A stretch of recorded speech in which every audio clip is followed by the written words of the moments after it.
Hello guys, and welcome to a new Still Division 2 video today by me, Vulcan. Today I have for you a 4 versus 4 on Tannenberg, and in this one I'm going to be playing with the Panzergrenadier Grossdeutschland. On my team today I'm joined by Targo, Owner and Fmol. They're going to be playing the 122nd, the 11th SS Freiwilligen Panzergrenadier Nordland, and the Panzerlehr. On the opposing side, we have Monsieur, Backfish, Jagsaws, and Ku, who are going to be playing the new Gruppe Verdjunkin, Reserve 43rd Army. Then there's the 2nd US Indian Head and the 2nd Guards Tank Corps. So, another gameplay. This time, though, we're going to be looking at the new map.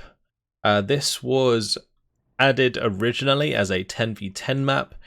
The developers then had a lot of feedback asking if it could be available in 4v4, so they added it as a 4v4 map as well, which is really cool. So props to them to getting that in the game very, very quickly and making that update, because I think this map on a 4v4 is really, really awesome. And it's a very, very cool map. I'd say at the moment it's maybe a little bit unbalanced. I'll get to that later in the game.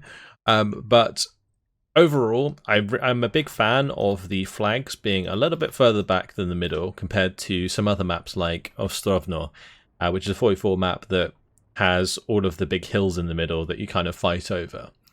It makes sense tactically to have the flags on the hill, but in terms of actual gameplay, it can make the game very one-sided very quickly, which is, not so fun, especially if you're playing with specific deck types. Anyway, I'm going to be playing with the balanced deployment type in this one. Let's go through my units quickly before the game starts. I've got a couple of these Grossdeutschland Sturmgruppe here. They're going to be pushing up to that tree line further ahead. You can see all of the orders again throughout this game. I know some of you guys like that. It's a bit controversial though. Personally, I prefer to select things and then hold shift on them to show them off, rather than have it all shown all the time. But unfortunately, I can't really turn it off in the replay. Pack 40 is there. We've got more GD Sturmgruppe, got a Panzergrenadier in the half track there, and also the Sturmgruppenführer. This is actually in the SDK as a 251-21 with the Drillinger, which is a 15mm triple auto cannon, I guess. But either way, pretty cool vehicle. Not very effective, but definitely very cool. MG42, another Panzergrenadier, this time without a half-track. Then I've got a Flak 41 at the start and a Stug 3. Now, Stugs in this patch, or at least at the moment, are pretty good. I really do like Stugs, and having them at 2-star veterancy so that you just need a leader to make them 3-star can be really, really strong.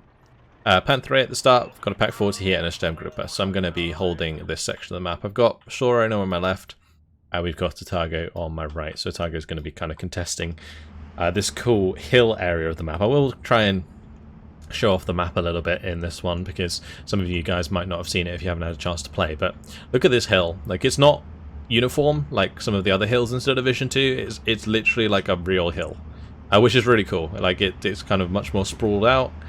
There's also some interesting things going on with the way that line of sight works here. So you can see if you're on top of this hill, you actually have line of sight out to this sort of area. And therefore, in theory, you can put an AT gun up there and actually start sniping out from the top of the hill, even though you're in heavy cover. So it's a really cool area. It's a little bit inconsistent with line of sight, which can be hard to read, for sure. The line of sight tool doesn't work too well there. But at the end of the day, I really like the more natural-looking hills and so on. My Sturmgruppe here are going to be forced to unload, and they're going to be engaging the Strauki, just going to be moving them into heavy cover quickly so that they can engage the Strauki there. MG42's taken up position. My Sturmgruppe managed to get the better of the flamers that were moving in here. There's another set of flamers there. The Sturmgruppe are very strong with these MP44s. One flamer unit's not going to do too much to them. So Monsieur pushing in against us here. My Pack 40 is going to pop that BA-20. Snipers going to be in the building there. We've got the Stug 3 now engaging the SU-122. This SU-122 got a little bit too close for comfort there, but the Stug 3 doing a fantastic job of taking that out very quickly indeed. P-3485 can't quite engage just yet because it has a 1,750 meter range now rather than the 2,000 meter range. I'm going to be trying to engage that as well, try my luck against it, just like I did with the SU-122. Managed to get away with that. But the Stug firing away. T-34 technically should win this engagement because it's got more armor, got more penetration, and as I do get penetrated, I'm like, yep, no more of that, thank you very much. Get a fast move up the road just to get away from that engagement and get into the back gardens for cover, where I can dictate the engagement rather than having to rely on like an open ground fight like that. Like from light cover, you can choose when you move backwards and forwards and take the shot. Also, technically, if you get hidden, you can then, you know, fire without them being able to fire back, or like as soon as you fire, I can back off. In this case, the T-34 can't even see the Stug, it's actually firing at the half track, and my Stug manages to get the kill there. So just a little bit of smart placement of these vehicles can make them very strong. The Stug here, lucky to not get hit by the ZIS-2, that definitely would have killed it. The Stug 3 already been penetrated by the T-34-85, but because the MG-42 is opening up on it, I'm just going to kill it off. It basically made the shots just enough like inaccuracy to like not actually kill my Stug. So my Stug manages to limp into cover there. My infantry on the right hand side did unfortunately get taken out quite easily. So I'm going to have to bring in like another unit of Panzergrenadiers here with the half track. Oh, here we have the new Afklarer Panzer 38T, part of the Grossdeutschland kit. Very cool unit. I really like it. I love the attention to detail on it. It looks really cool. I think the only thing that's missing is maybe somebody in the turret, but other than that, very, very awesome little unit there.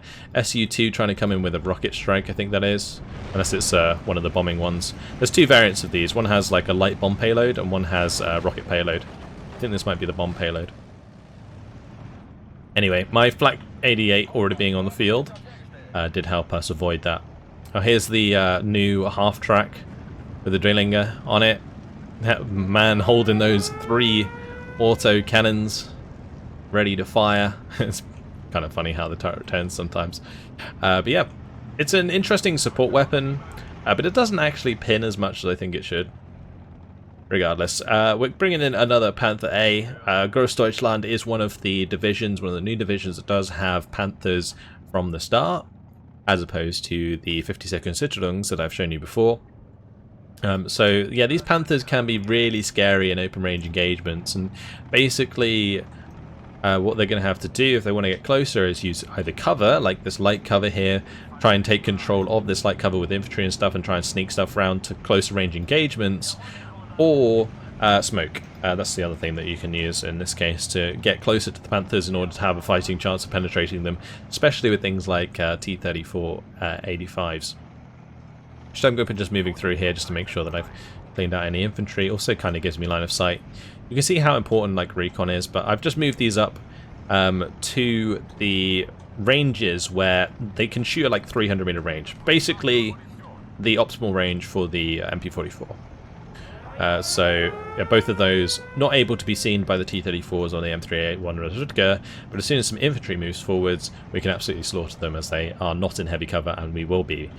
So MG42 firing away. My Stug 3 is going to move forwards as well. I was a little bit worried that this Su-122 was going to target my MG42 with a HE round and it was going to blow up my Stug 3. But I managed to get the first shot in there very accurately, and the second shot hits the mark. Thankfully the HE doesn't land too close to my Stug, so it survives. But that's another Su-122 down at the start, and I think you only get like 2 or 3 of those on a card, so those are one of the best units that the Soviets have at the moment for tackling things at max range, and I'm managing to sneak this Stug into less than max range, because ultimately a Stug only has 1,750 meter range now instead of the 2,000 meter range. So if it was an Su-122 was at max range, it could actually outrange the Stug without my Stug even being able to fire back. ZIS-3 reveals, or ZIS-2, sorry, reveals itself as the leader half track starts moving across there. I also do lose this half track, just about managed to unload my Panzergrenadiers before that happened. Ku's doing a really good job here of moving forwards the T-34-76 and the M3A1 before his infantry, so that he can then support the infantry once my Sturmgruppe reveal themselves. But he's going to be mortaring this. I'm going to be returning fire with my own mortars. I have brought up now a couple of these mortar carriers. Mortar carriers just really good solid units for helping support your units early on. Also, again, provide smoke if you need it. But what I'm going to be doing is taking the opportunity to sneak my Panther through the town so that I can get better engagements onto these tanks. Obviously a Panther's not going to be able to, a T-34 is not going to be able to deal with a Panther very well. So, yep, moving that up is going to give me a good chance to kill that off. The Su-85 I've got to be a little bit careful of. Su-85s are actually pretty scary now. I think most vehicles in the AT tab are actually better value for money than they ever have been on both sides. Like Marder's are actually really good now because you can hide them in light cover and things won't be like sniping them from the max range with like light AT guns won't be engaging them from max range at 2,000 meters when you're trying to engage another tank. Things like that. So it's a lot less frustrating to use these tank destroyers, and therefore they are a lot more potent against armor, just like they always were, but they're just, I guess they survive a lot better now because there's not as many threats to deal with them. Regardless, do manage to lose one of my Sturmgruppe here, but going to be bringing in some mortar fire to help me defeat the Avthos. Just got to try and hope I pin that down before I get pinned down. And I do manage to do so, but he does have a leader here, of course, so I can't surrender that. That's 3-star veterancy. You can only get 3-star veterancy when there's a leader nearby. So if you do ever see 3-star veterancy on a unit, it's very unlikely you're going to be able to surrender them. There is, in fact, a caveat to that, though. So, take, for example, the Sturmgruppe and Führer. I'll try and keep eyes on the action so you guys can pay attention to that as well. But basically, Sturmgruppe and Führer, if there was something pinned down on the edge, yes, it might be giving it 3-star veterancy. Because it's not directly next to the Sturmgruppe and Führer, it won't actually stop it surrendering. The radius for a leader unit stopping something surrendering is actually smaller than the outer edge of this white dotted line. So bear that in mind if you're ever using leaders. You need to keep your infantry close to the leader in order for it not to surrender. If you get too far away from the leader, then it will still surrender even if it's getting added a veterancy. It's a really good tip to know. Regardless. Bringing over my mortars now. This is another thing that I really like about this map. So you can see how I'm using like fast move to like reposition these on the road. I'm basically like redeploying my mortar half tracks from the right to the left, using these back roads. And this back road goes the whole way across this map. And it's really, really nice because if you're ever like engaging something in the front line, or, you know, for example, this Panzer IV, you might not want to move it up and across. You could then just like fast move it all the way around to the other side of this tree line if you needed to. And yeah, that's basically what I'm doing here with these mortars. Obviously, mortars aren't going to be directly firing at things, but it allows me to get closer for a corrected shot onto the T-34 here. And then finally the AT gun. So I've got a fire position order onto the T-34, hoping to kill that with some corrected shot because it is already damaged, it's already taken a hit. So I'm wary of that. You can see if you zoom in, it's got that like rusted look to it. That does generally mean that it is damaged. So waiting for like a mortar round to kind of try and finish that off if I can. And if I can't, which I don't, then they're going to move forwards. They're going to have them on a shift fast move command, which is going to move them up a little bit more, and then they're going to automatically start firing at the next target that I had lined up, which in this case was the ZIS-2. Q's doing a really good job here of using smoke to conceal his tanks as they retreat. He's also taking the opportunity to move up the T-34-85 1943s right in my face to give them a fighting chance of killing off this Panther A. So he knows my Panther A is in here. But what he's trying to do is, like, whilst it is in here, it's actually pretty, it's in a pretty bad spot, to be honest. Like, if he does bring in tanks at close range, like, I've got to be really careful with taking this engagement, because he will win. Thankfully, I have an 88 back here, and these 88s have maintained the 2,000 meter range. He doesn't have any smoke down in front of his tanks yet. That's going to be able to continue the fight whilst my Panther A comes in and kind of shoots these guys from the flanks, and I'm just going to be moving that forwards, take the shot, and then I'm going to be moving back just to break line of sight. The Stug 4 here from Sorona was really, really helpful in this situation as well, because it was also engaging the T-34-85s. And that T-34-85, like, already being pinned a little bit, meant it missed my Panther A. If it actually hit my Panther A in this situation, I think this one was a little bit damaged, so it might have actually died. But the main way to tell if something's damaged is just by paying attention when you're playing, which is obviously easier said than done, but I tend to try and keep track of which units have been hit and which haven't, so I tend to like try and keep an eye on when things get penetrated and use them differently based on whether or not that has happened. IL-2 coming in here for the Panther A. I'm going to try and move that back, but down it goes because it was damaged. My Flak 88s are trying their best to shoot that down, but it is an IL-2, they're pretty tanky. We're going to catch it there. Nope, gets away. So now my Stug 3 again doing work on this right hand side from this ambushing position. It's basically between two buildings here. Look at that. Glorious. And it manages to get the kill onto the T-34-85 as it moves up on the right side, and my Sturmgruppe there at close range managed to catch that tank. And yeah, again, Musie's just trying to sneak some units like round this corner so that he can then get closer to something like this Panther A that he might be able to see with like a recon unit over here. But of course my Sturmgruppe aren't cleared out, even though he managed to kill some of them previously. Stug 3 again going, well, this one going down this time. It was, I believe, in here, yeah, where the Stug 4 is. It did get taken out by the like ZIS-2s and Su-85s, and this sort of position that Q had up here was kind of like a strong point that he was like holding on to. All of his tanks, like 2-star veterancy there and 3-star veterancy on the Su-85 is pretty scary. Brought up a Panzer 4, sorry. This Panzer 4 is actually really good at dealing with T-34-76s and M4s because it does have 1,750 meter range. It's pretty much the same gun, I think, as the Stug 3. So I'm going to be able to like outrange like a T-34-76 and engage those well. In this case, I'm taking the shots at the Su-85 because we have the rate of fire advantage, and also the Panzer IV's reasonably accurate range, not terribly accurate. Honestly, that Su-85's the bad thing about the Su-85 is that it lacks rate of fire, so that's kind of what I tried to take advantage of there, and I managed to get 2 shots off pretty much in the time that he got 1 off, and therefore managed to get the kill. My mortars here, I believe these 2 mortars ended up dying, which was a really big mistake. Both of my mortar carriers on this left side got sniped by an AT gun from over here, because like the recon can't see it from that far away.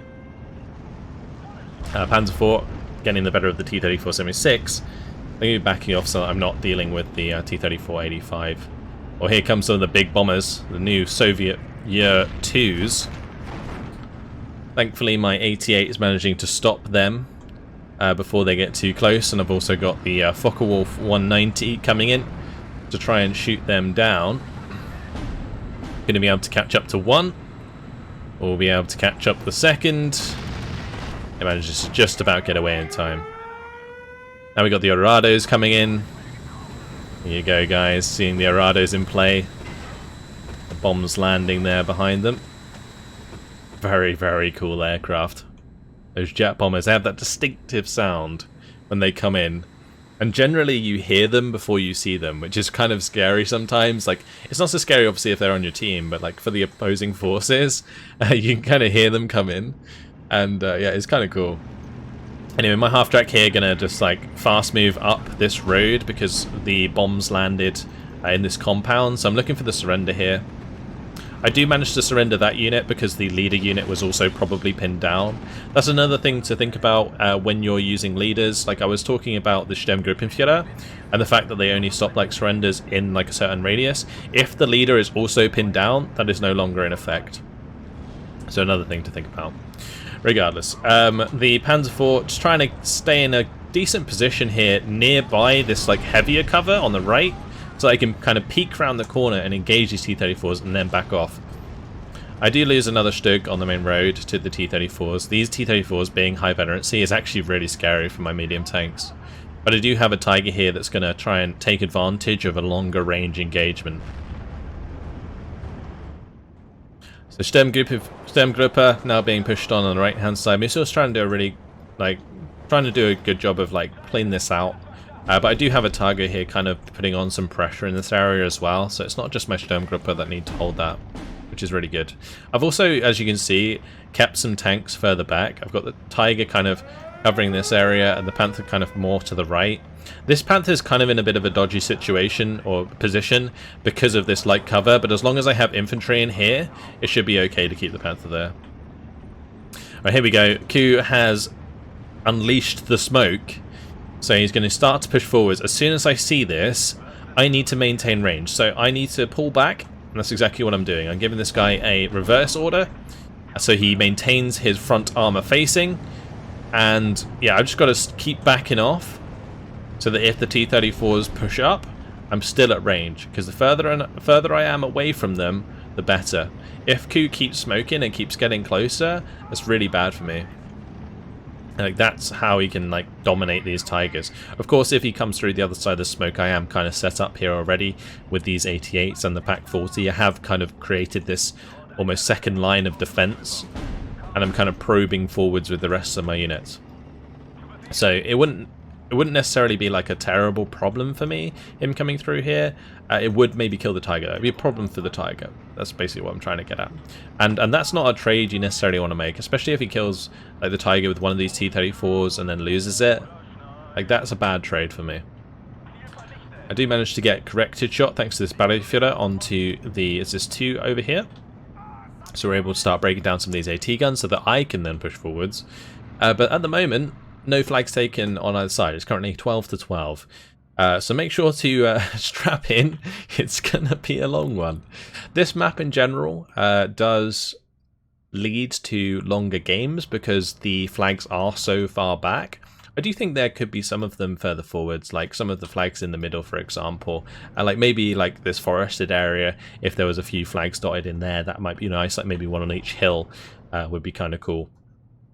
But on these more open grounds, I think it's kind of nice that they're further back because it creates this more like dynamic play style where you have to, you know, push backwards and forwards in the open to make ground. And both players have, or both sides on this map have plenty of opportunities to like side shot. There's so many like different hedgerows and light cover areas where you can hide AT guns and so on.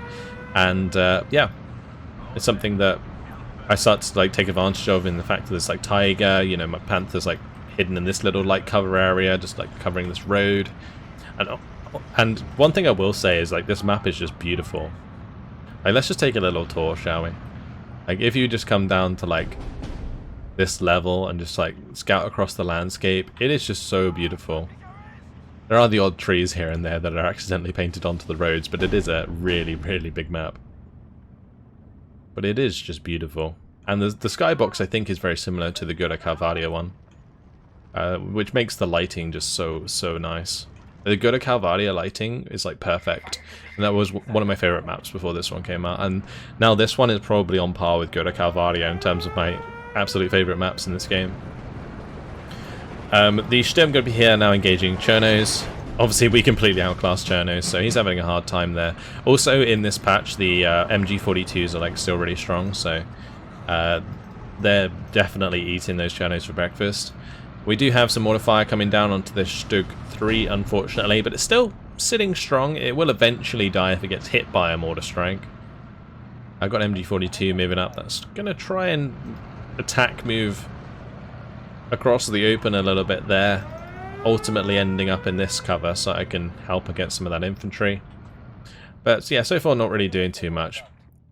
In the end, what I decided to do is help support the left, because the flag that we're closest to is in fact the one all the way over here. Now this is something that I was talking about earlier, about the imbalance in this map. Personally, I think this flag in particular is kind of unbalanced. It's like probably the only unbalanced map, or unbalanced flag on this map. Because it's really close for the Soviets, or in this case the red side. It's really close to the front line, and so it's one of those ones you can kind of exploit. But like, if you look at the Axis side, they've got so much space down here to maneuver, and therefore it's quite easy to like have an AT gun over here, for example, or like further back here, like Sorona's got in there, or maybe over on this left hand side. But if you look at the way it's defended from the Soviet side of things, you know, you got to go across this really tight bridge, so that's really easy to cut off. And then all the attackers have to do is focus on this side and make sure that these guys can't get to this flag. So basically, because it's such a, like a choke point on this right side, it's really easy to keep artillery fire down here, keep this small area covered, whilst your infantry moves forwards and pushes pressure on the map and puts pressure on the flag. So that flag is quite easy to exploit on this map, I feel, unless your opponent can get a good push out at the start of the game and kind of take control of like these tree lines. So that's super important on that side of the map. So yeah, I've just got this like set up here, but ultimately I'm going to be trying to start to support this left side because I've seen like a weakness on the map and a good opportunity to take this flag. I hadn't really analysed the map at the point of playing this game. I just kind of saw that the front line was close to this flag, so I was going to support my teammates in trying to take it so that we could start to get a flag advantage. That's basically what my thinking was at this point in the game. And I'm going to start to move my mortars over as well. You can see again I'm using these back roads to redeploy my mortars all the way to the left side here so that I can then start covering off these heavy cover areas against AT guns and so on. The Arado's coming in there again. The air cover's not in time. It's going to absolutely annihilate the T-34-76 and the Su-85. Yak 9Ts get a little bit of a strafing run in there, but ultimately have to do a runner due to the AA. We've got rocket artillery coming in. Rocket artillery coming in over here as well. The town getting decimated by these Katyushas. These are the smaller Katyushas, I believe. Let's just quickly switch this over. So yeah, the 82mm Katyushas there. Pay no heed to the amount of time this game's going on for. As I mentioned earlier, you guys are going to have to strap in for a long one. Anyway, moving on. feel free to pause the video, make yourself a cup of tea, and a bit maybe get yourself some popcorn or something. Because yeah, we're going to be continuing for a little while. But it does give us a good chance to look at the Grossdeutschland division, which I think is another really cool one. I think the Axis side divisions in this DLC are much better thematically than the Soviet divisions, but I think that comes down mainly to like historical the historical point of the game is that like a lot of the Soviet divisions in real life were very similar to one another, whereas like the German doctrines were much more unique in a lot of cases and a lot more like ragtag, so they had lots of different units.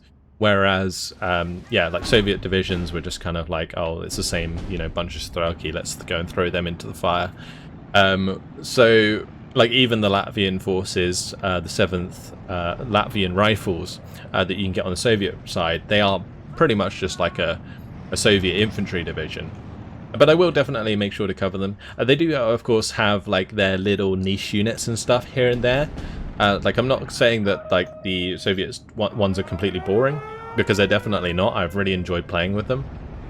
But I think the point I was trying to make was that the Axis divisions are a lot more unique, and therefore I think are definitely my favourite when it comes to the new divisions available. This is another really cool unit that's been added, the 251-17D. It is basically just a 20mm, like the Gepard, in an armoured vehicle, but it's just in a 251, which is really cool. And it's really great fire support because you can bring them in with infantry inside. So, Sturm Pioneer in that case. Over here, Tiger's just busy popping some tanks of coup. I did manage to get line of sight through these tree lines, so I'm going to be popping. I think I popped a T-34 or something here already, but in the 1944 now under fire. Q's probably paying attention on this side, trying to worry about stopping us making ground. But ultimately I'm going to be dropping smoke here to allow the infantry to move up, and we can get really close to this flag and finally break the back of our opponents and make that 13-11, which means we will win the game in 33 minutes and 12 seconds, hopefully. I do manage to get a bounce there onto the T-34. But yeah, now you can see the problem that the red side has on this map. So the only way they can reinforce this is by coming across this bridge, which I'm currently artying with a Hummel, or they can come through this area on the right hand side, which again is kind of very slim. So yeah, this is a really tough one for the red side to defend. I don't know how you could potentially fix this. Maybe make it so that the flags on this side of the map were like a bit further back. Like maybe make it this side of the river. That might be okay. But then again, you'd probably have to move this flag back as well to make it equal. Because the flag being on the other side of the river would be a crazy defensive bonus to the red team. Here go the Arados again though. Always good to see some jet bombers coming in. These are the ones with the big payloads. One 1,000 kilogram bomb and the two 500 kilogram bombs, I think. Well, goodbye T-34 85 1944.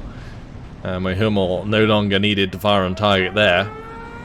Breaking what we call Rule 2 on the stream here. So I don't know if it, like, I should probably just say this as like a public service announcement for everybody. Never unload towed artillery on roads. Just don't do it. Especially reinforced. Well, I guess it's okay, say, if you unloaded all your towed artillery this area here. But never do it within, say, 500 meters of a reinforcement road. Because what can happen is, basically, if you're getting counter-batteried and your artillery is on the road, any passing vehicles that aren't armoured will automatically unload their troops if they get suppressed. And that can be really, really frustrating for your teammates. So if you are going to use artillery, make sure you take it off the reinforcing roads before you unload it. In this case, it's not so much of a problem. Like, I might cause some counter battery to come in onto my Hummel at some point here, but ultimately it's a tracked vehicle, so I can move it off the road afterwards, which is exactly what I'm doing. Like, I had it firing initially because I needed it ASAP. So yeah, just moving the Hummel off there eventually, but a good thing to point out. Regardless, let's have a look at what's going on the front line. We've got the 88 here, they're firing away. PE3 coming in. This game is so beautiful when you zoom in. A lot of AA fire going for that PE. I'm going to shoot it down. Nope, it gets away. The nice thing about this 88 though is in a really, really good position here in this light cover to cover right up this road. There is smoke here, which is making it difficult to acquire targets. I believe that was from our opponents this time around. But ultimately, as soon as that disappears, the T-34s are in trouble. T-34 85 trying to engage the Panther D at the moment. At that range, not ideal. It is within 1,500 meter range, so it can definitely contest the Panther, but the Panther D does have a high veterancy, and therefore will ultimately win that battle. The Panzer IVs, though, moving in at close range as well. This is where you can kind of like use the strategy of the T-34s against them. The Tigers and Panthers and so on are put under a lot of threat when units get close, like T-34 85s get close. But T-34 85s are put under threat when Panzer IVs get close, because Panzer IVs are cheaper than T-34s. So they have really good penetration. So if you have like a couple of these Panzer IVs and you see a T-34, you can do basically the same thing that Hugh was trying to do to me earlier over here, to my Tiger, to them. And yeah, that's how I'm able to like push up these. It's going to put a lot of pressure on this flag. Got my infantry coming in. I've got a recon vehicle behind it as well, just to make sure that we're not getting killed by Panzerschrecks or any other like close range AT. I'm also taking the opportunity to zoom up my 251-21 to this flag to take another flag whilst we currently don't have this one. At the end of the day, taking this flag and this flag doesn't make a huge amount of difference to the outcome of the game. Oh, here's the Yers, they're going to get taken out. Two of the big bombers going down there on the right hand side. Because having 13 flags and having 14 flags makes no difference to the tick counter. You'd actually have to have like 15 flags in total. Oh yeah, lovely micro there. So basically what I did to dodge the bombs was, like, I'd unloaded my Stern Pioneers to rush into the trees, but just as the bombs were coming in, I actually had them take cover in the half-track again by selecting my squadron, right-clicking the half-track. You can reload them. and I managed to save the Sturm Pioneers from being killed by the bomb. Now there was a real opportunity that the bomber could have killed the half-track, but it would have killed the Sturm Pioneers regardless. So the fact that it didn't kill the half-track actually meant that I saved the Sturm Pioneers as well, so that was really clutch. On the right hand side here, Panzer IV versus, oh my lord, M4. That was a very rare bounce. The Panzer IV bouncing the M4 at that range. That is unfortunate. That was unlucky for Monsieur for sure. I'm usually the one on the bad side of RNG, especially when I'm streaming. So looks like RNGesus was looking down on me that day. Regardless, even on the left-hand side here, moving up the Sturmgruppe, going to be having them deal with this Dosor squad that we saw earlier on. Then I'm going to be reloading them, and we're going to go for this town. My half-track that was there did die previously, but I'm going to try and just sneak some infantry up. Oh, no, never mind. I think I decided against it because of this one dying beforehand. Anyway, PE2 is now coming in. They're dropping bombs. This half-track had already backed too far away, unfortunately, this time. So I'm going to lose my Sturmgruppe to that bombing strike, but the half-track survives. If I'd obviously reloaded the half-track, I probably could have saved them, but yeah, they were too far gone. Hummel's still firing away. They are now being counter-batteried, but they're not on the road anymore, so that's handy. And as soon as I see them being counter-batteried, we're going to start moving them away. I thought, instead of moving them closer to like Saurona's artillery, I'm going to move them over to the right-hand side here, where there's nobody else's units. Take up a space over here. So it's going to be really difficult now for Coup to like come across this bridge effectively to push this back, and that's pretty much what we're going to hold for a lot of the time. I've now brought up a Panther over here as well, because I noticed that Backfish was doing a really good job here, pushing back Fmol. So we don't want to lose these flags further back, so going to be reinforcing that. LA7's there doing their job. And we do have Monsieur kind of breaking through here a little bit between myself and Otago, but the Pack 40 in the back garden is going to be able to engage that. And it looks like that doesn't have eyes either, you can see it there. No recon for that T-34.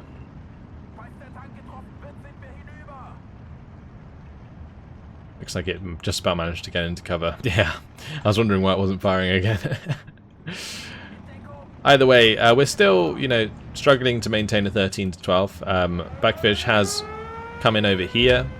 So whilst we've pushed the left, Backfish has doubled up with Jagdsource over here to push the right.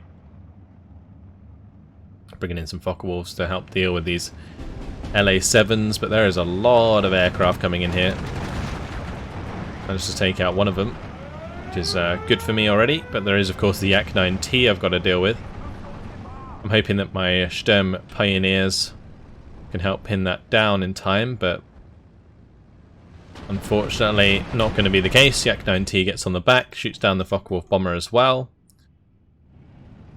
Trying to fight over the top of these 20 mils so that I can maintain an advantage, but there's just too many of these aircraft, and the P-47 is going to get on the back of that Focke-Wulf.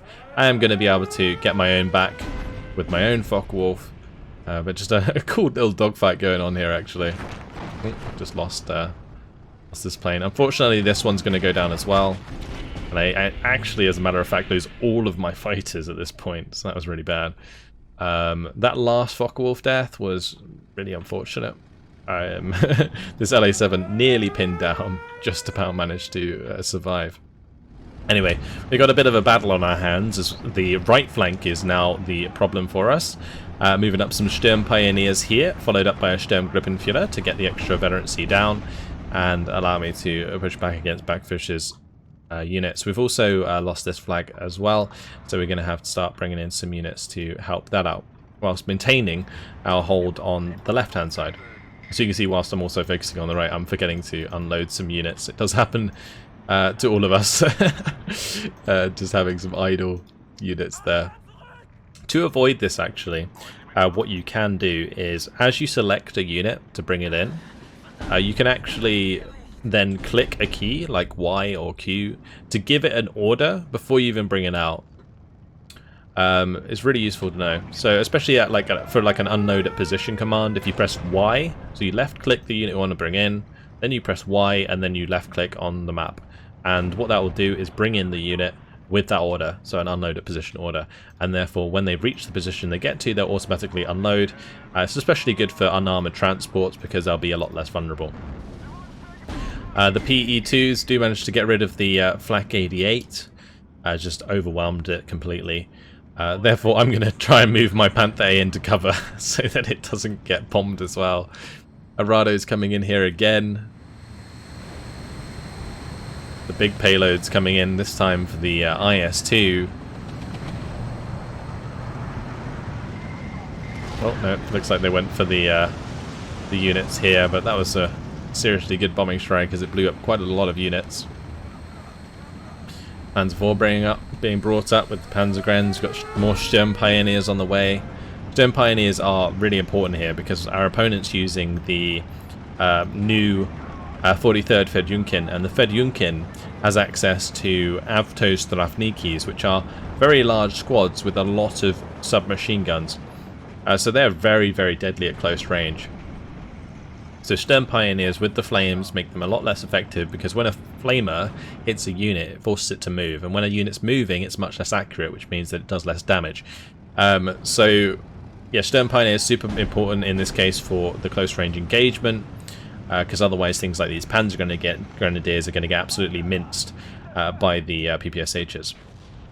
Managed to take out another bunch of tanks here. Monsieur, keep trying to like push up here and dislodge my light cover area, but it's super important that I hold on to this throughout the game so that he can't kind of flank me and get into this area where Otago's kind of holding out with these two units, the PaK-40 and the IG-33.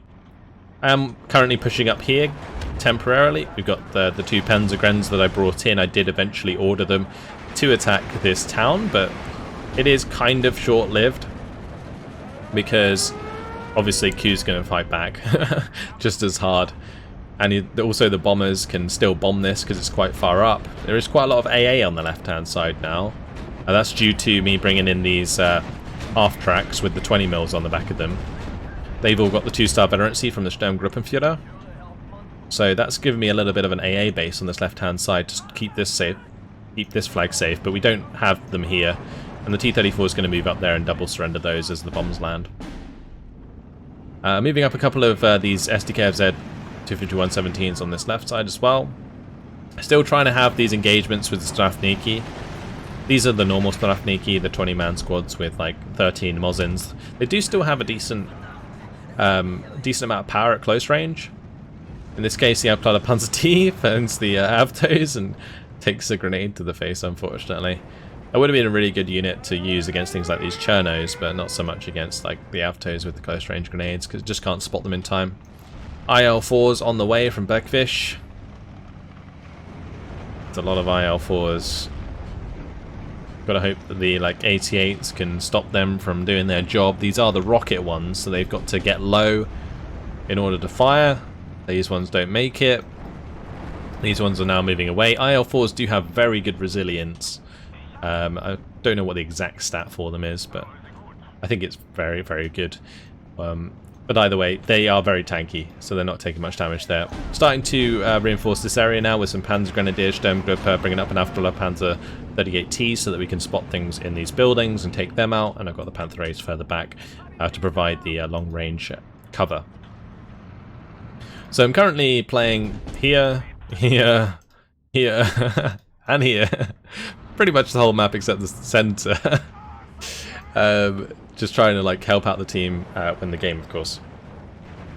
We managed to secure the left. I kind of got to the point where I gave up on trying to go for this flag. Like, I think that Panzergrenadier push into the town was like the last time that I really tried to do that.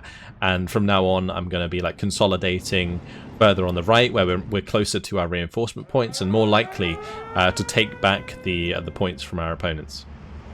I just got to hope that I have more Sturm Pioneers than Backfish has Superi, Avtos, and, well, anything else close range, basically. Because if we run out before they do, it's going to create situations where these, like, Superi are, like, super strong against units like Panzergrenadiers, for example. So I'm bringing in loads of Sturmgruppe. I got another Battle Fury here since my leader died. Keeping the veterancy up in these close range infantry engagements is super important. Like really, really important.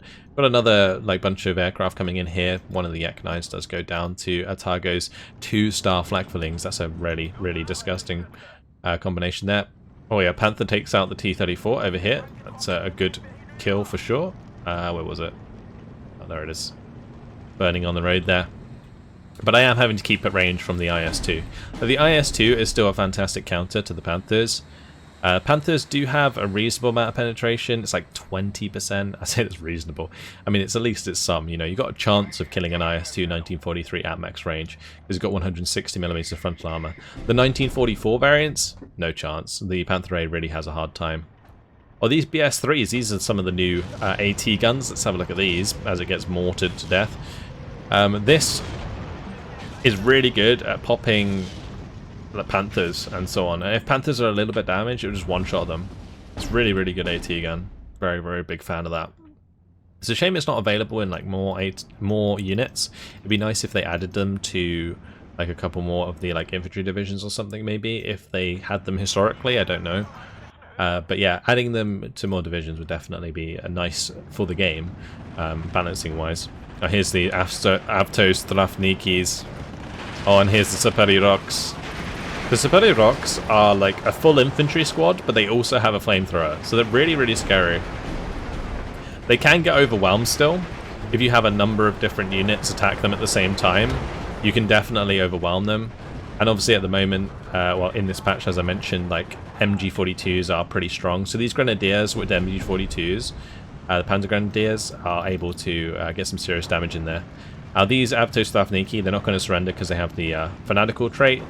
But getting closer to them is always a good idea, so you can do more damage and you'll be more accurate. So we managed to take out all of those infantry, and we managed to take back the forest. So finally, we've got back control on this right-hand side, which is super important. Having control over this forest allows us to control this flag on the crossroad.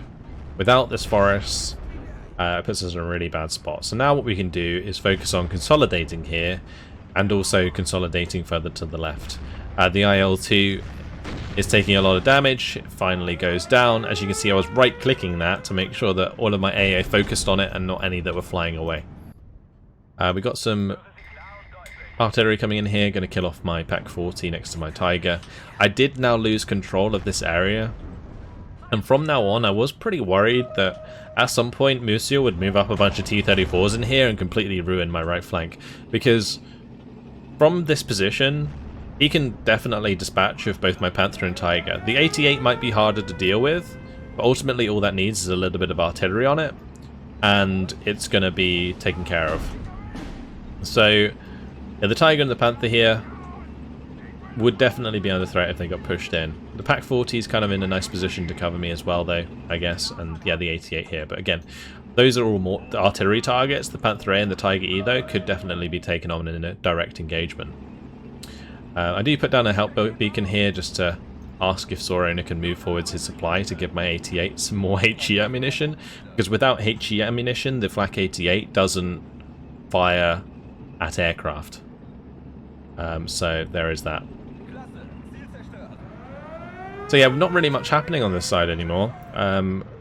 It's really difficult again for Q to push back across here. He's got to basically use this area in order to take back this flag by coming around on the flank. But he's also got to deal with all these tree lines. So it's very difficult for him to do that. So a lot of effort is being put in by the enemy team on this right-hand side. Panthers are being moved forwards to try and help out, but they're also kind of choked on this side. Coming through this, I don't know, like the tree line of death, I don't know what you want to call it. But there's a lot of dead half-tracks up here. There is also some dead T-34s, of course. And the Panthers are on the other side. Dead Tiger over here. Yeah, it's not a good time for these because they're so close together. There is this little bit of tree line here. I think blocks line of sight, yeah. Oh, nice penetration actually from the Panther D. That Panther D was actually really stressed. Managing to get a shot into the IS-2 there is really good because it damages it, which means it's vulnerable to artillery fire, and also it makes it so like another shot from another Panther will finish it off. So he's basically got to be really careful with that IS-2 now. 2 1,000 kilogram bombs being dropped though by the Arado jet bombers. It's going to be looking for the kill. Manages to take out that AA. I don't know if that was on a move order, because it didn't seem to like fire that much. Anyway, the tank's coming through here, really bad for me. There's also a BS-3. And you can see I've brought up some Panzergrenadiers to fight this back. Like, Musial moving in the BS-3 is actually really smart. Because as you see, I'm like panicking and trying to move away my Panther. I don't know what it was doing. It was like doing a loopy-loop on the spot for some reason. Ju-87 is going to try and come in and go for the bombing strike on the Emcher to take that out. There is quite a lot of AA on this side though.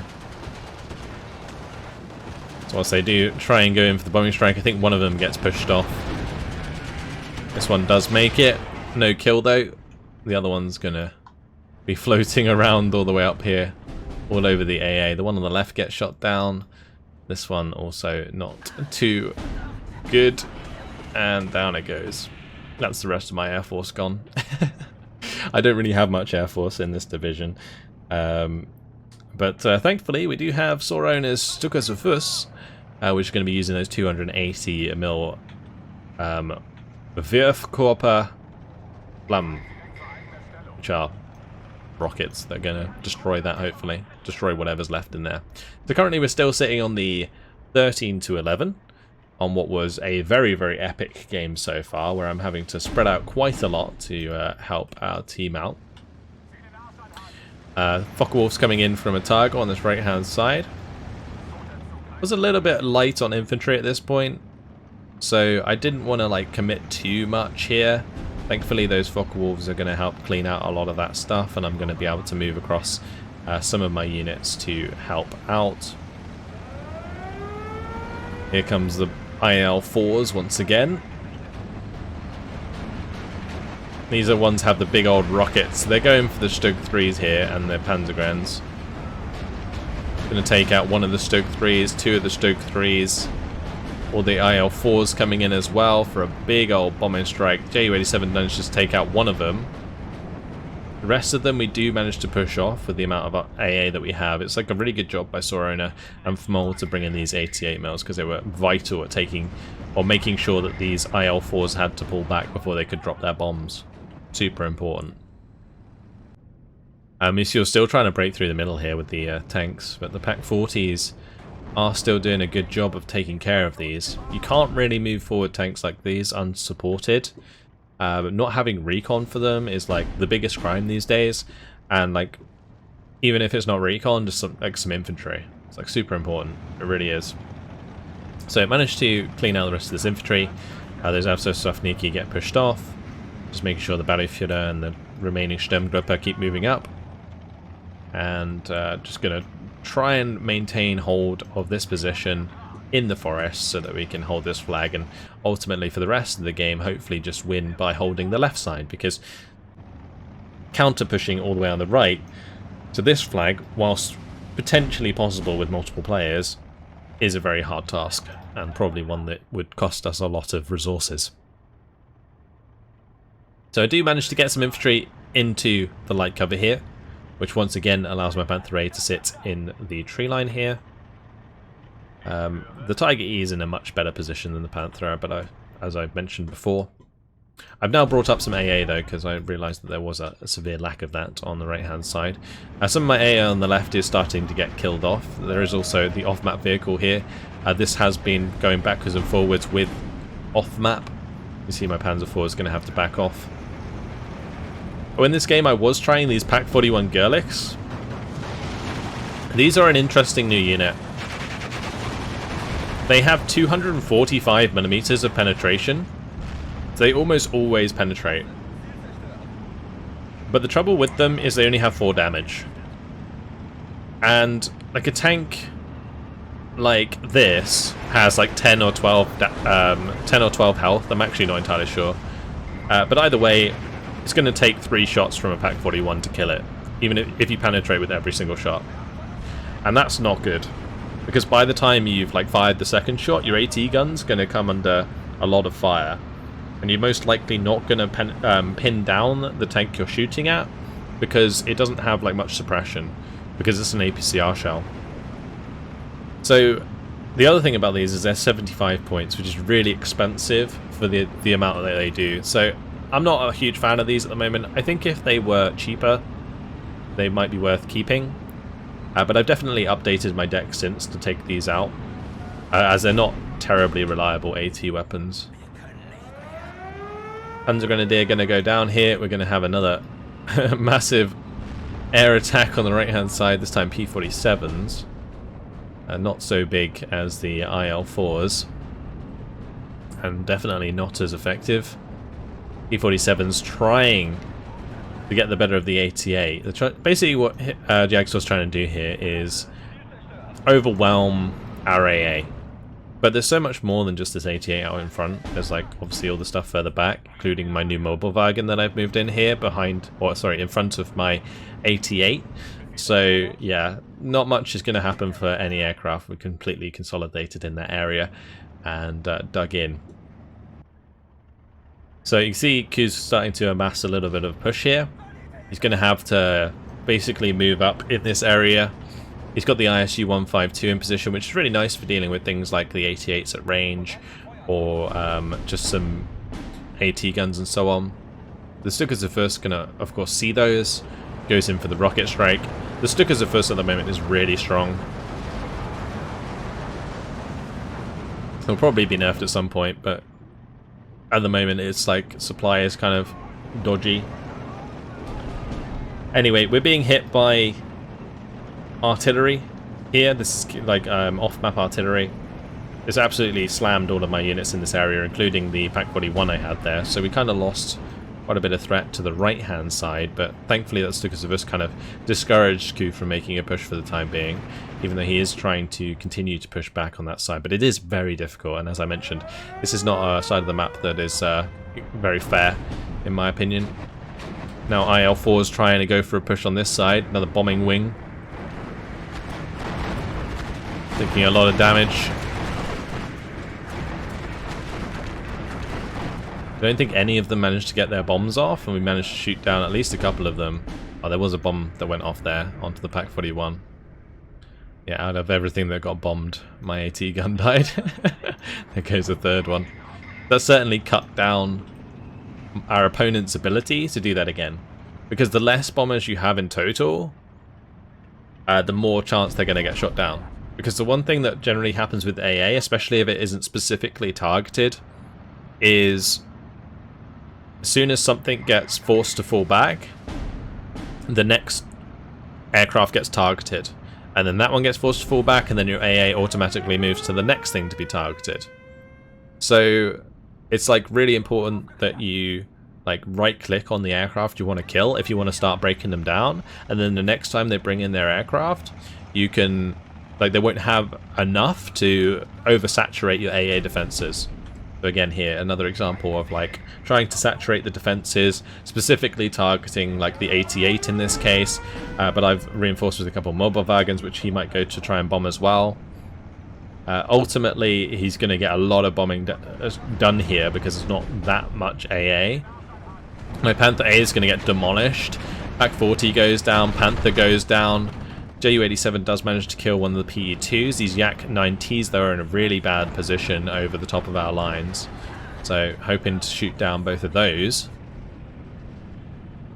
And that's going to be 2 Yak-9Ts killed for 1 Ju-87, and we also managed to kill some of those PE2s. So bringing in these mobile wagons here really paid off in the end, although we did lose the 88 to the bombing strike, and I also lost my Panther A. But that's due to mainly the pressure coming in from Museo onto this light cover, which again is a part of the map that really looks insignificant, but ultimately it does open up a lot of movement for his medium tanks towards the center, like especially this flag in particular.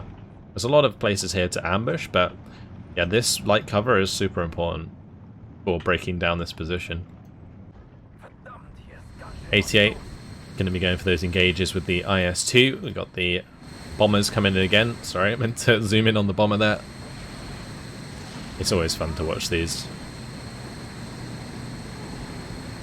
Just that jet sound is just so cool. There go the bombs. Is he going to get the kill? The IS-2 is damaged. No, not this time around. So the Battlegroup here, moving up. These are actually in a really good position in this area if they can unload and get into that building, as long as our opponent doesn't have any recon that can also spot my Battlegroup, because otherwise it kind of makes them useless. But that is going to let me know basically if any AT guns come too far forwards, and so I can then fall back my Panther A. Now at this point, like, we're pretty static on the front line, as you can see. The front line's not going back and forwards too much at this point, because like our team's just kind of waiting on this flag on the left side to tick us over into victory. So I'm actually sitting on quite a lot of points probably, and this Panther A just instantly replaces the one that died.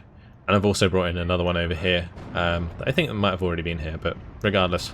That there with the mobile wagons, that's a pretty strong position for us now. I've just kind of seeded this area and have fallen back. And that's another thing that I really like about this map, is that you don't have to be too worried about dropping like a position like this because there's no flag there.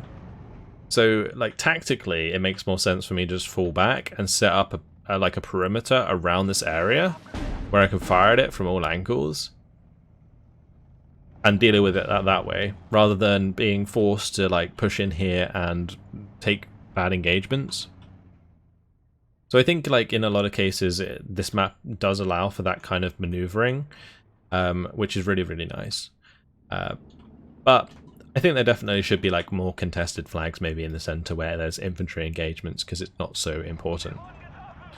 AT gun coming through there, looking for the Stuart 42. I do really like the Stuart 42s at the moment, but at this range, not very effective. The Stuart 42 really works well at the max range, 2,000 meter range, because it actually outranges AT guns for the most part. Other than things like the BS3, for example, you're going to be able to outrange most AT guns like this 3s, this 2s, and so on. So I'm going to get my Hummels to start firing on this tree line still. Because obviously I still want to damage the enemy. I don't want to just like allow Musil to sit there. So we're still going to probe him and try and push him out of the position. But ultimately it's not as much of a big deal as it once was whilst my Panther was there early on. Because I can afford to replace a Panther now, whereas before I probably couldn't. So Q's going to try and make a push. My Panther A is actually backing off, and whilst it is backing off and on the move, it manages to kill a T-34-85 1944. I think in this case, like, Q kind of just forgot his smoke. If he'd had smoke in this position, the T-34-85s might have been able to push up a bit further and start really like challenging these Panthers, but as you can see, all I needed to do was just press reverse and move back, and we were in an advantage there, so that was really nice. Oh, we got some rockets coming in now. Let's go for the Panther 8. Gonna accidentally hit my 88 that's next to it. Thankfully my Panther's like out of trouble already, so that's not too much of a problem, but the 88 does go down. And having those rocket strikes come in before the tank push is also something that's probably quite important. But here comes the Stukas of Fuss again. I mean, very close to killing the ISU 152, but I think the Panther got the job done there. T-34 trying to engage, but can't really move it too far forwards anymore. He's being flanked from both sides. Soren has got the Panther D on the right, he's got the Panther D on the left. Very difficult position for Ku to push. Like, I do say, oh, he should just be using smoke, but at the end of the day, this is extremely difficult for Ku to push just because of the position that he's been put in. Getting pushed that far back on this map just like makes it impossible to push back, in my opinion, and that's why I was talking about the imbalance earlier on. Right, 258s, or 257, sorry, moving up. They're kind of out of ammunition at the moment. I think I was bringing up maybe some supply, probably do at some point.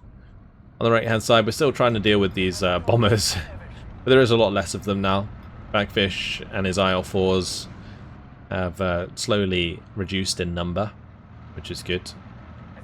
Atago and Fmo are still trying to push back a little bit, get some damage onto Yagsource and Bagfish, but ultimately pushing through here is kind of pointless unless you can grab this flag, which is going to be very, very difficult to do with IS-2s facing you down all the time. So 10 minutes left on the match. Another Stukas of us firing away into these poor Strelki. And just having a lovely firefight. Oh, and the big rockets come down. Well, there we go. They are so powerful, it's ridiculous. My Spätrupp will live to fight another day. This poor soldier on his floor there, but this guy will be my recon for the time being. He was under fire from these guys because all these buildings got taken out by artillery previously. Oh, now here you can see that I put these on defensive fire, but obviously they're not firing because they don't have the ammunition. But the idea of like this defensive fire was to like encompass this light cover. So there's like the smart order that gives you like a ring, and your artillery will like watch that ring and fire at anything in that ring. And that's basically what I had set up here, and you can see that they go like white with like that AD symbol next to them. I'm not sure what the AD is supposed to stand for. Unfortunately, the Spätrupp do eventually go down there. They do like to return to their original location when you give them a smart order, which is why they sometimes move. Especially if you move them just before they do their smart order. So I'm actually going to have to move this Doppelblitz over so they actually starts firing. But ultimately, the reason I did this was because I'm focusing on multiple places on the map. I've got the Panthers set up here. You can see I've even forgotten to unload this 88. Panthers, we got all of this stuff here. I'm not really pushing forwards from this position, mainly due to like a lack of infantry this late into the game. Like when it gets to about the hour mark in the game, that's going to be when you start to have to deal with like infantry availability issues, and so you'll end up starting to sit on quite a lot of points. This is bad though. Definitely shouldn't lose units in transports while you're not paying attention. Soren is going to ping that out to try and help me. But yep, the Panther D is going to move up and snipe that T-34 from range. And these Panther Ds, they're not like crazy accurate. Like they've got 40% accuracy, but some of these shots have been absolutely incredible from max range. Like just first shot, one shot kills. It's not something that always happens. Especially when I'm using Panthers normally. That's for sure. Infantry is still fighting strong on that side. I've got some Aufklärer here. I brought in a little company of Aufklärer Panzer 38Ts. And these are going to be pushing forwards onto the enemy. Since there's quite a lot of infantry in here, I was hoping that I'd be able to like sweep through the light cover and clear them out. And then have like the infantry come up and help out with that as well. So that's the idea. Obviously I've had the defensive fire going on for a little while, so these would have also targeted anything that we saw in the light cover there. I got some more infantry coming up on this right hand side, and this is exactly why I didn't push up, because if Backfish wants to take back this area, he's going to have to run across this open ground. And this is where, like, if I place my MP44s correctly, we can demolish them when they get close. Unfortunately, I didn't calculate that there would be a T-34-85 in this light forest area. Though we do lose one of our poor Aufklärer Panzer 38Ts, and this kind of turns into a scene from Fury, where we're just charging down the bigger tank and not really standing much of a chance of penetrating. Also going to get hit by the ZIS-2 on the right hand side there. This one's going to get hit by the T-34-85. We ultimately just get caught in an ambush situation. Really hard for me to push up there. Artillery coming in to try and snipe my mortars. It is quite a good idea to use rocket artillery to kill mortars, especially mortar carriers like these, because rockets can land like a lot of shots very quickly, especially if you use something like a Katyusha. In this case it's like the 82mm rocket Katyushas, so they don't do as much damage and they take longer to fire all their shots. But for like a normal Katyusha, like killing a couple of mortar half-tracks like that would be quite easy. On the right hand side I think we had another bombing strike. Another IL-4 went down. Like these individual IL-4s just are going to get killed so fast. And you see that the Battle Fury here providing the extra veterancy just absolutely slices these out. Like, compared to when they're coming in big blobs of IL-2s or IL-4s, Like, these just get shot down so easily in comparison, as you can see. Ju-87 there, taking out one of them. And the bomber not quite crashing into any units, thankfully. Had some ridiculous crashes with planes recently. If you guys have been following my stream, you would have seen them. This Gerlich there, you can see it shot twice at the T-34-85. Didn't manage to take it out. The unit that was retreating from this rocket strike actually got surrendered by the Pak-43. Or the Pak-41. Do eventually manage to kill it because I did get a crew panic. The T-34 was just going all over the place. We do have some new off-map coming down though, as Ku tries to make another push on this left-hand side. Tannenberg are just still holding in cover here. Mortars just further back. Got my Mobilwagen further back. Just kind of chilling. I don't really have to keep pushing, so just holding back here. P-47 going to go down on this side. The Arado bombers did come in again. I think one of them ended up getting shot down though this time. Sauron has started to lose them at the end of the game when our opponent started to build up a bigger AA network. There we go, the T-34-85 trying to make a push across the bridge. This Panther is very damaged, so if it managed to get hit then it would have died. You can see that our opponents were starting to like break down, like the 88 I had here and like some of the Panthers and stuff getting damaged and so on. So I don't know if they would have eventually like managed to do the job, but obviously we still have reinforcements we can bring up as well. But all of those bombers I think managed to get off their bombs. They managed to take out the MG, well, hit the MG26 squad there, and also kill off my Gerlich again.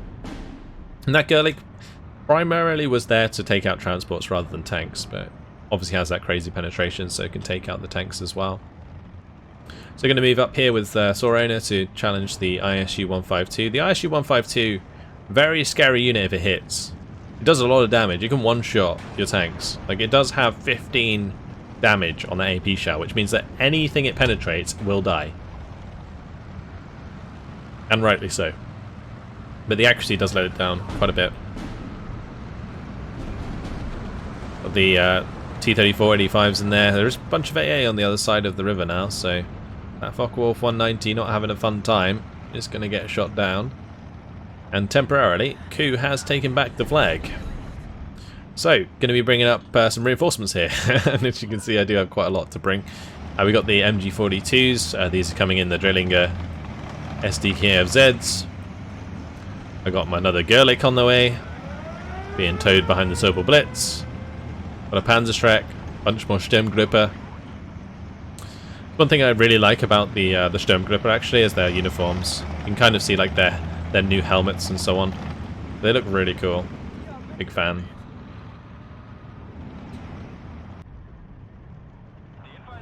Oh, another Yak went down on the right hand side. These Yak 9B is really not suited for the late game, that's for sure. Here we go with more IL-4s. The remainder coming in. I've also brought in some supply now to resupply my 251-17s. Like, getting these on like the 2-star veterancy means I can just like target and kill off these. The IL-4 is going to go down, then we're going to be ending up targeting the one closer. Just chewing up these bombing forces. I've got my Hummels now firing away on this left hand side. Try and pin down some of these T-34s.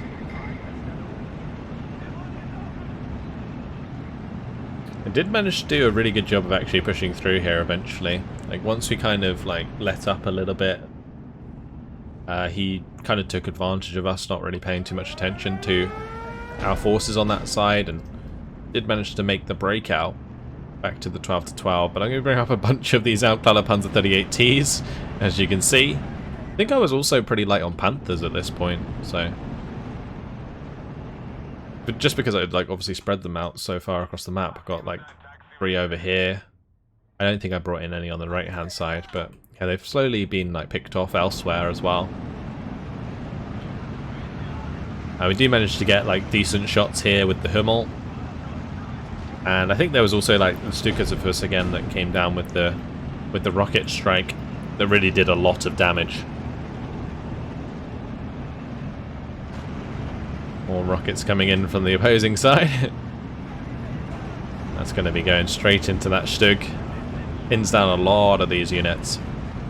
What I'm trying to do right now is like wait for this Rhino to get pinned or killed so that I can move up these units and take back the flag fast when we start pinning things down a bit more. I'm going to move that Panzergrenadier into cover in that building. And the Sturmgruppe are going to move up all the way into the heavy cover there, just to make sure that things can't just drive across freely, because it does have a Panzerfaust, so can't ignore it. And of course my little company, another company of Aufklärer Panzer 38Ts is going to move into the smoke and debris that is ahead of them.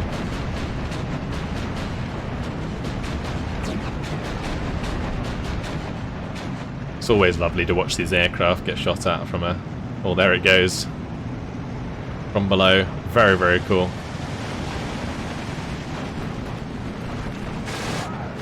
My recon tanks charging forwards. It just looks so awesome. Like a crazy, crazy battlefield. They're still off map coming down. There used to be buildings here, believe it or not. Another T-34 coming across the bridge with some infantry behind. Oh, there's some more. Oh, pushing across. And there goes my Panzergrenadier firing away into the T-34s, just trying to take out as many as I can. Panzer 38T also helping pin those down as the Panther A continues to fire. Also got the AP shells of the 88 firing away as well. And the Arados are going to get their bombs off. And well, goodbye to that infantry. Lovely bombing strike there from the Arado. Really difficult to deal with those Arados, especially if you don't have like an abundance of anti-air in any particular area. They are quite weak in the front though, so like say if this Arado was approaching and there was a bunch of 37s here, that would die, like easily. They can take quite a lot of damage very quickly if you're not too careful, so like in this case. I mean that wasn't even that much AA, but it's already got an oil leak, and a few more shots would shoot it down. But that is going to be the end of the game. 74 minutes and 10 seconds. This map does lead to long games because of the way that the maps are so far back, but I do think it is a little bit of imbalance on that one side, where one side, especially if you consolidate and push there, it's hard for the enemy to then come back, I think is the problem with it. It's not necessarily hard to defend to begin with. It's after you already lose it. So yeah, it's easy to exploit if you have a bit of teamwork. Anyway, in the end, these are the kills and losses. Not terribly important. Like I wasn't trying to like show any particular skill or whatever. Just showing you guys the new divisions is always really fun to look at these. And I really haven't done many gameplays like this in a long time. So yeah, managed to see the Grossdeutschland in action there. One of probably my second or third favorite division in the new DLC. Obviously, the 52nd Sitzlungs being my favorite. Sora only did really well in this game. That's with the new 11th SS.